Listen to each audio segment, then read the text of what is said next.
Oke, Bismillahirrahmanirrahim. Assalamualaikum warahmatullahi wabarakatuh. Yang kami hormati Bapak dan Bu Dewan Zulfikar STMkom selaku pengampu mata kuliah basis data di kelas C angkatan 2024 jurusan Teknik Informatika ini. Dan yang kami hormati juga kepada teman-teman kelas C dan teman-teman kelompok saya yang saat ini berada di Google Meet ini. Mungkin sebelumnya saya izin memperkenalkan kelompok dulu ya. Di sini kami ada 3 orang, yaitu Muhammad Fikrul Basya, saya sendiri dengan NIM 12470501141, Muhammad Naufal Fadilah dengan NIM 12470500023, dan Muhammad Rafi Ramadan dengan NIM 12470500087. Nah, pada kesempatan kali ini kami akan mempresentasikan hasil analisis reverse engineering kami terhadap salah satu produk, yaitu Google Classroom. Maka dari itu kami mengangkat tema yang berjudul Makalah Analisis dan Reverse Engineering Database Learning Management System pada platform Google Classroom. Nah, makalah ini kita susun untuk memenuhi tugas UAS di pada kuliah basis data. Mungkin sebelum masuk ke materi, saya izin memberikan penjelasan terlebih dahulu ya tentang apa itu Google Classroom, terus fungsinya apa, dan tujuan kita menganalisis ini itu apa. Oke. Nah, jadi Google Classroom sendiri itu merupakan sebuah platform pembelajaran yang berbasis web. Nah, yang dikembangkan oleh Google buat memudahkan proses belajar, proses KBM, proses belajar mengajar secara daring. Nah, melalui aplikasi Google Classroom ini, jadi guru juga dapat membantu siswa-siswa yang belum bisa menghadiri secara offline atau masih ada masalah dari jarak atau apapun itu. Jadi si guru ini bisa membuat kelas, terus memberikan materi, memberikan tugas, serta melakukan penilaian terhadap siswa-siswa dalam satu sistem yang telah terintegrasi. Nah, untuk tujuan dari analisis kami sendiri yaitu untuk memahami bagaimana proses bisnis yang terdapat pada Google Classroom. Terus menerjemahkannya ke dalam bentuk perancangan basis data menggunakan pendekatan reverse engineering. Ini untuk tujuan analisis kami sendiri yang sudah tertera.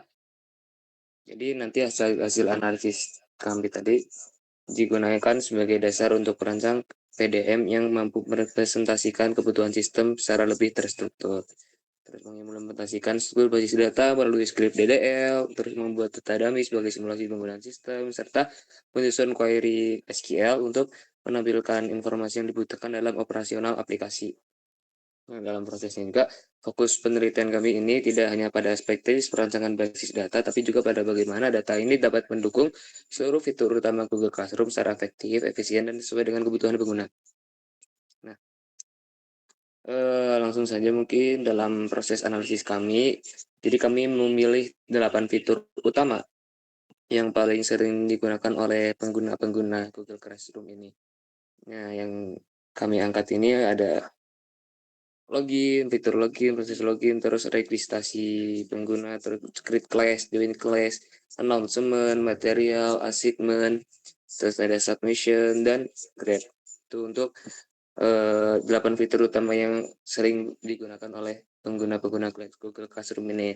Nah, setelah menentukan fitur-fitur tersebut, kami tentunya telah menganalisis bisnis proses dan bisnis rule dari masing-masing fitur tadi yang sudah saya sebutkan.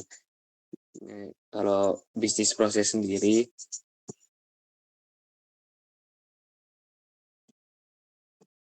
bisnis proses ini menggambarkan bagaimana alur aktivitas yang dilakukan oleh pengguna di dalam sistem. Nah, contohnya pada fitur login ini nih. Nah, fitur login ini kan pengguna memasukkan email dan password terlebih dahulu sebelum dia masuk ke halaman utama.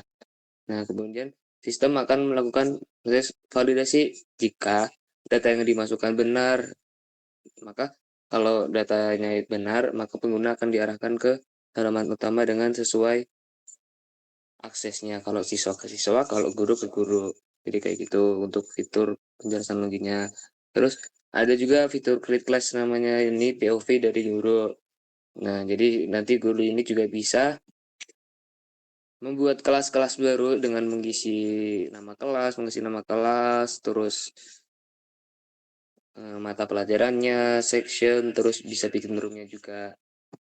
Mungkin saya ini mau password. Nah, setelah data yang sudah dibuat sama guru tadi di create class ini, kemudian akan disimpan. Dan setelah disimpan, maka akan keluar kode kelasnya. Nah, ketika kode kelasnya ini sudah keluar, nanti si siswa ini baru bisa mengikuti kelas yang sudah dibuat oleh guru tersebut. Nah, proses bisnis yang sama juga kami analisis pada fitur dan class, announcement, material, assignment, submission, sama grade. Sehingga seluruh aktivitas di Google Classroom ini dapat dipahami secara menyeluruh. Tadi yang saya jelaskan tadi tentang POV dari siswa secara waktu login, terus guru waktu create class. Nah, mungkin yang selanjutnya saya berikan kesempatan kepada saudara saya Muhammad Rafi Ramadan untuk menjelaskan mengenai bisnis rule dan perancangan basis data. Mungkin kepada saudara Raffi Ramadan, kalau sudah siap boleh langsung menjelaskan. Nah, terima kasih buat saudara Fikrul untuk menyerahkan materi selanjutnya yang akan saya jelaskan. Nah, di sini selanjutnya saya akan menjelaskan mengenai bisnis rule dan hasil perancangan basis data. Sebelum itu, bisnis rule merupakan aturan-aturan yang harus dipenuhi agar proses bisnis dapat berjalan dengan benar. Nah, sebagai contoh, jadi hanya pengguna yang memiliki role sebagai teacher, yaitu guru, yang dapat membuat kelas, kemudian mengunggah materi, membuat pengumuman, memberikan tugas, dan memberikan nilai. Nah, sedangkan untuk pengguna dengan role student atau siswa hanya dapat bergabung ke dalam kelas, kemudian melihat materi, mengumpulkan tugas, dan melihat nilai yang diberikan oleh guru. Nah, berdasarkan hasil analisis tersebut, kami kemudian menyusun physical data model atau PDM. Nah, boleh diperlihatkan saudara Fikro PDM-nya. Ya, sebentar ya, saya cari dulu. Baik.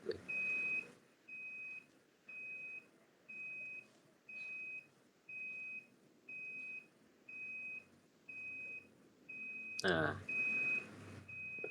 PDM ini merupakan rancangan struktur basis data yang menggambarkan bagaimana data disimpan secara fisik ke dalam database.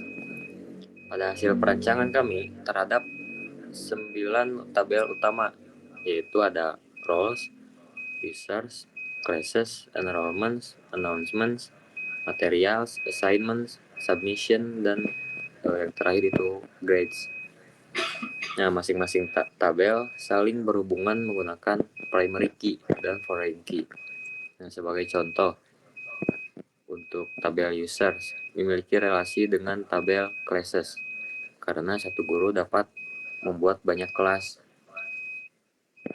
Nah, kemudian tabel classes memiliki relasi dengan tabel assignments, materials, announcements, dan enrollments. Nah, selanjutnya tabel assignments memiliki relasi dengan tabel submission. Kemudian submission memiliki relasi dengan tabel grades. Nah, setelah PDM selesai dibuat, kami mengimplementasikan struktur tersebut menggunakan Data Definition Language atau DDL.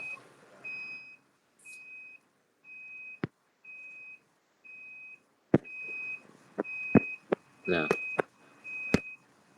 DDL ini digunakan untuk membuat database beserta seluruh tabel, tipe data, primary key, foreign key, dan constraint lainnya seperti not null, unique, auto increment, dan default. Dengan adanya DDL tersebut, struktur database yang kami rancang sudah dapat langsung diimplementasikan ke dalam SQL maupun DBMS yang lainnya. Nah, untuk selanjutnya akan saya persilahkan kepada teman saya untuk menjelaskan apa saja implementasi data dummy, terus ada QSQL dan kesimpulannya. Saya serahkan. Baik, terima kasih kepada teman saya Muhammad Hafir Ramadan yang telah menjelaskan pembahasan sebelumnya mengenai PDM, DDL, dan juga lainnya. Jadi, saya akan menjelaskan ke pembahasan selanjutnya, yaitu mengenai struktur database yang selesai kita buat. Langkah berikutnya adalah kelompok kita melakukan pengujian menggunakan data dummy. Kami membuat data dummy yang terdiri dari dua role, yaitu teacher dan juga student. Kemudian terdapat bisa kita contoh, yaitu di Google Classroom kita terdapat 2 orang guru, 6 orang siswa, 2 kelas, dan juga 6 data keanggotaan kelas.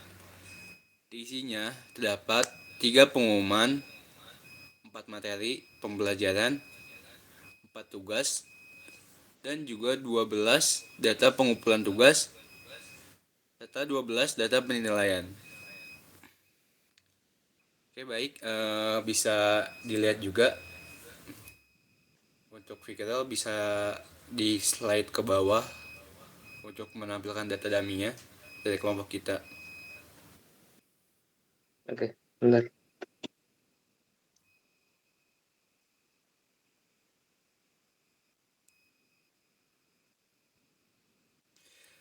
Nah, bisa yang kalian lihat itu data dummy tersebut kemudian dimasukkan ke dalam database menggunakan perintah insert. Selanjutnya, kelompok kami melakukan pengujian menggunakan beberapa query SQL. Query yang kami gunakan yaitu meliputi select untuk menampilkan data, join untuk menggabungkan beberapa tabel, where untuk melakukan penyaringan data,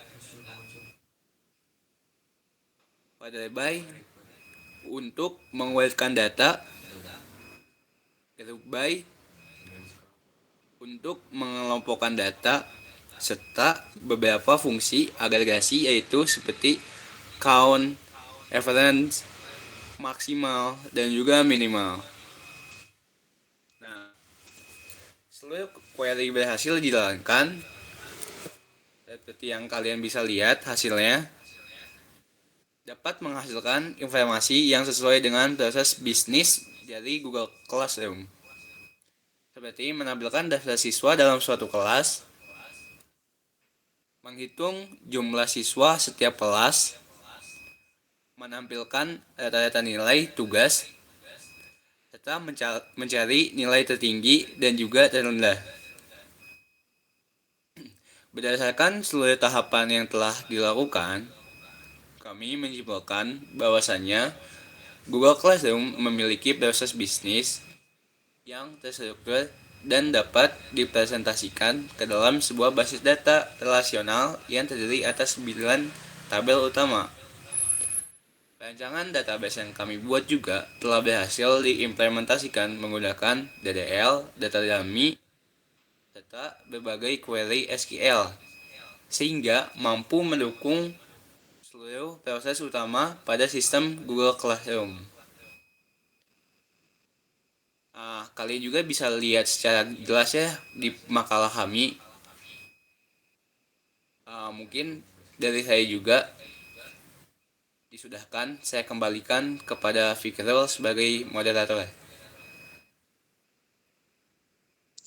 Oke, terima kasih penjelasannya dari teman-teman semua. Mungkin banyak kekurangan dari penjelasan-penjelasan kami, tapi tidak tanpa mengurangi rasa hormat juga. Kami berterima kasih kepada Bapak dan selaku pengampu mata kuliah basis data di semester 4 kali ini. Mungkin cukup sekian dari kelompok kami, yaitu kelompok 5. Kurang lebihnya mohon maaf. Wassalamualaikum warahmatullahi wabarakatuh. Waalaikumsalam. Waalaikumsalam.